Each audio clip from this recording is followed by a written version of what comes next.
Stepping up, launching downfield, and it is caught! Twisting, turning, touchdown! The Minnesota Vikings emerged from their showdown in Seattle with a 13-2 record, doing so in a way that highlighted a level of poise and execution that has become increasingly familiar over the last several weeks. Sam Darnold completed 22 of 35 passes for 246 yards with 3 touchdowns and no interceptions, and he also showed an ability to weather all kinds of chaos without veering into forced throws or costly mistakes. This was one of Sam Darnold's best games in purple and gold, in my opinion. He was special and just made things happen. And he made up for what was not the best defensive game. He had a game-winning drive, and I want to talk all about it. But before I begin, I would really appreciate it if you would drop a like and subscribe. It only takes 5 seconds, plus you can always change your mind. We are on the road to 40,000 subscribers, and with your support, I believe that we can get there super fast. Alright, so looking at the game that Sam Darnold had, one of the most important figures to note is Darnold's 0 in the turnover column, because the Vikings have thrived on the fact that he has drastically limited giveaways. And while he took a couple of sacks, including one where the ball was knocked out but quickly recovered, there was never a point where Darnold's mistakes ruined a drive. Through 15 games,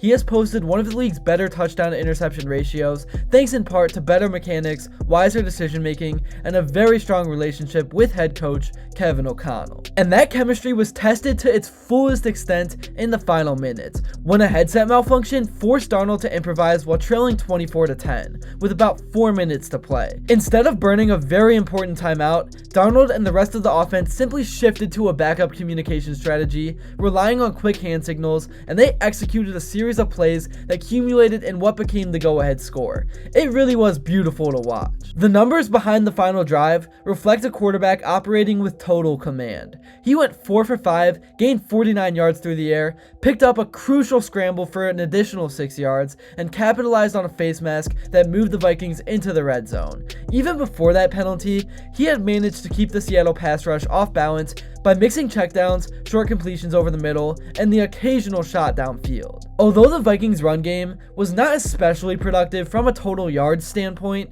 it did enough to keep Seattle honest in the early going. Aaron Jones finished with 18 carries for 67 yards, a modest total, but he did average just over 4 yards a carry in the first half before the Seahawks adapted. And now, let's talk about the man of the hour, Justin Jefferson. This dude was absolutely unstoppable, hauling in 10 catches for 144 yards and 2 touchdowns. But it's not just the numbers, it's how he got them. Jefferson was beating double teams, bracket coverages, you name it. The Seahawks tried everything short of building a brick wall around him, and he still found ways to get open. And that game-winning touchdown? Pure magic. Jefferson went off script, saw a gap in the coverage, and just took off.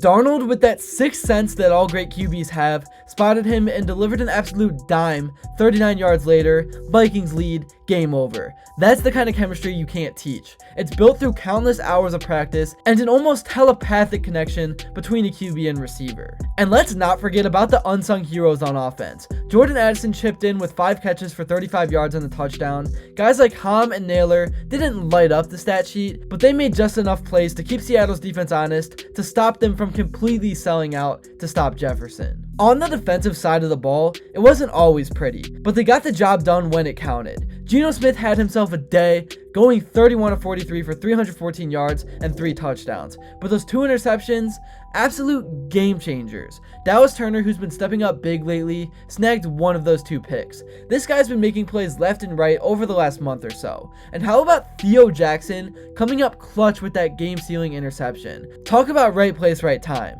Jackson's been waiting in the wings all season, and when his number was called, he delivered big time.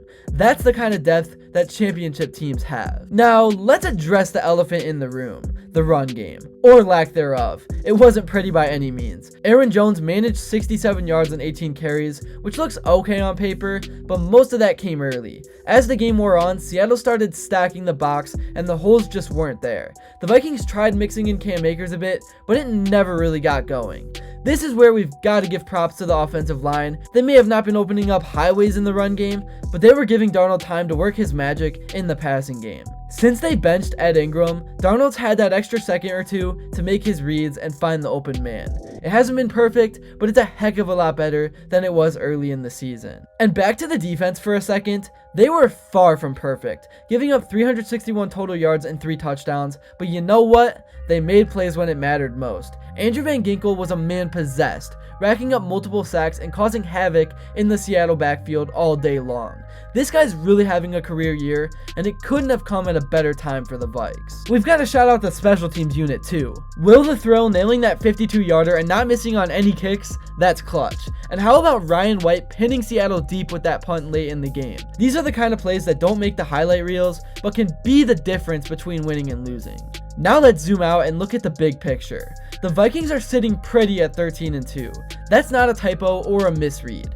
13 wins, 2 losses, in a season where most experts had written them off before it even began. Kevin O'Connell deserves a ton of credit. He's built a culture of resilience, a team that believes it can win any game, no matter the circumstances. And let's be real, this wasn't just any old regular season win. This was a statement. The Vikings went into a hostile environment against a team fighting for its playoff life and found a way to win. That's the kind of victory that can propel a team to greatness. Looking ahead, the Vikings have got 2 massive games coming up. First, they've got the Packers at home. Green Bay's been playing some good ball lately, but you've got to like the Vikings' chances in their own building. Then it's a trip to Detroit to face the Lions in what could be a winner-take-all for the NFC title. If the Vikings can win out, they're looking at the number 1 seed in the NFC.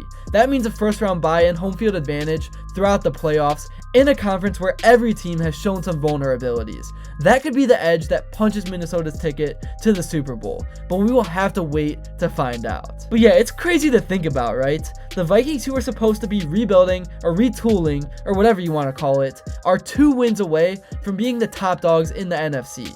But that's the beauty of the NFL. It's not just about what the media says in August. It's about what happens on the field from September to January. Anyways, to stop rambling and wrap things up, let's take a look at what some of the key guys had to say after this huge win in Seattle. Yeah, obviously a really good win. I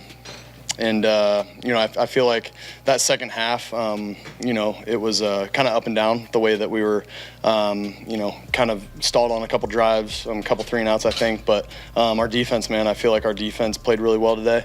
Per usual, our special teams, Will Reichard was able to do his thing today and drill some big field goals for us. Ryan Wright doing his thing, punting the ball. So just a total team effort today. Staying patient. That's the main important thing. Just doing what I have done in this league. A lot of teams key on me. A lot of teams play me a little bit differently than others. So it's just all about being patient. That's really all I got for this video. Thank you all so much if you made it to this point, and if you enjoyed and haven't yet, please be sure to drop a like and subscribe because your support truly does mean the world. And also, let me know what you would like to see next, and until then, I will see you all later.